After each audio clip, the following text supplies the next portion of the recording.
यार जाने से पहले तो बहुत सारे डाउट्स हैं। मैंने फोन तभी तो फोन था। फोन में मैं देख रहा हूँ कि रात को टेम्परेचर क्या रहता है, सुबह कितने बजे उठाते हैं, और मुझे ऐसा लगा था पेन पेपर देते रहेंगे, जोक्स वोक्स लिखूंगा, टाइम पास हो जाएगा। जैसे कि मेरा किसी दोस्त से अगर झगड़ा हो गया या किसी से जम नहीं रही तो मैं उससे बात ही नहीं करूंगा, या मैं उससे डिस्टेंट हो जाऊंगा, ब्लॉक वॉक कर दूंगा। बट इधर जाके मैंने समझा कि यार जिससे भी झगड़ा हो रहा है तुम्हें उससे बात करनी ही पड़ेगी, क्योंकि तुम्हारी ड्यूटी साथ में है, तुम 105 दिन उसके साथ ही रहने वाले हो। तो मुझे ऐसा लगा ये बहुत ईजी है यार, पहले ही कर सकते थे।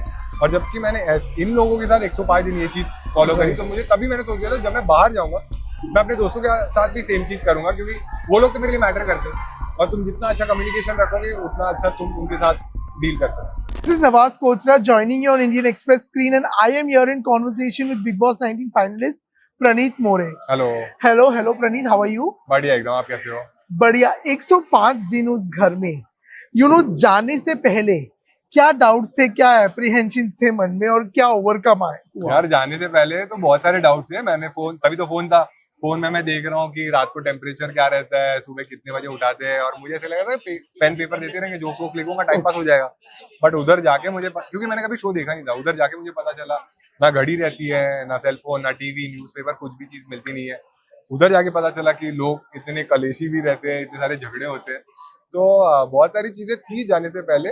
उधर जाके एक एक चीज अनफोल्ड हुई, क्योंकि मैंने शो कभी देखा नहीं था। बट वही सारी चीजें लर्निंग एक्सपीरियंस ही थी मेरे लिए। बट सबसे बड़ा टेक अवे क्या है प्रनीत? यार सबसे बड़ा टेक अवे ये है कि मैं ना लाइफ में कन्फ्रंटेशंस में बहुत बुरा था। मतलब जैसे कि मेरा किसी दोस्त से अगर झगड़ा हो गया या किसी से जम नहीं रही तो मैं उससे बात ही नहीं करूंगा, या मैं उससे डिस्टेंट हो जाऊंगा, ब्लॉक वॉक कर दूंगा। बट इधर जाके मैंने समझा कि यार जिससे भी झगड़ा हो रहा है तुम्हें उससे बात करनी ही पड़ेगी, क्योंकि तुम्हारी ड्यूटी साथ में है, तुम 105 दिन उसके साथ ही रहने वाले हो। तो मैंने इन लोगों से बात करी, और जब मैंने उनको बताई कि मुझे उनके बारे में क्या लगता है, तो मुझे ऐसा लगा ये बहुत ईजी है यार, पहले ही कर सकते थे। और जबकि मैंने इन लोगों के साथ 105 दिन ये चीज फॉलो करी, तो मुझे तभी मैंने सोच लिया था जब मैं बाहर जाऊंगा मैं अपने दोस्तों के साथ भी सेम चीज करूंगा, क्योंकि वो लोग तो मेरे लिए मैटर करते हैं, और तुम जितना अच्छा कम्युनिकेशन रखोगे उतना अच्छा तुम उनके साथ डील कर सकते हो। Absolutely. And Praneet, if you have to tell me about your most happiest moment in that house and your most emotional moment in that house, what would that be?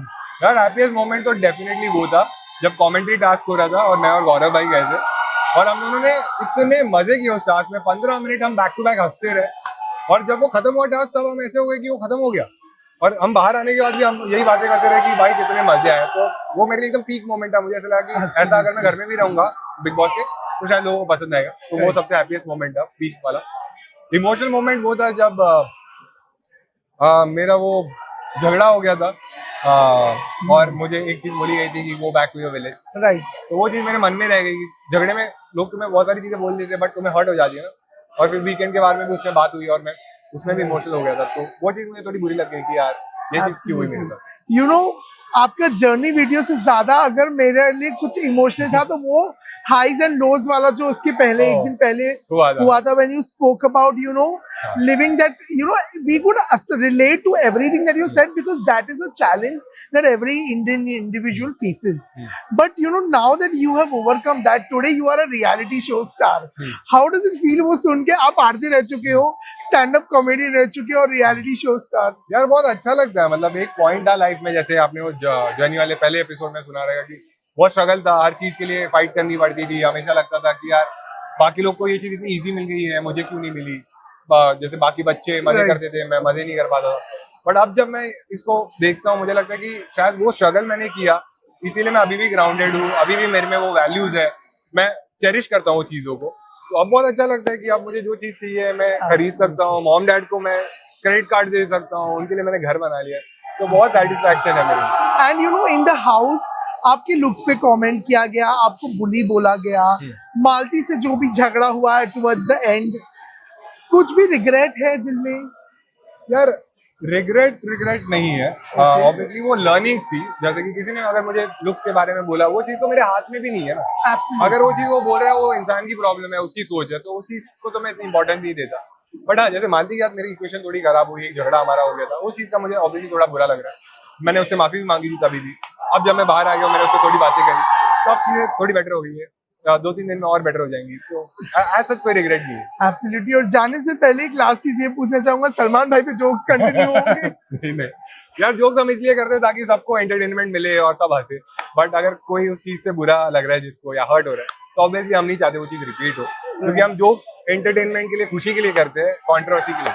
But after the controversy that happened at the beginning of the year, कहीं ना कहीं वो एक as a stand up comedian एक डर है कि what should we से, या किस चीज से पीपल ऑफेंड हो जाएंगे? यार डर से ज्यादा वही है कि तुम थोड़े कॉन्शियस हो जाते हो कि यार तुम्हें हमेशा यही सोचते हो कि यार ये चीज का बुरा तो ना लग जाए, लेकिन वही है, ह्यूमर बहुत सब्जेक्टिव है।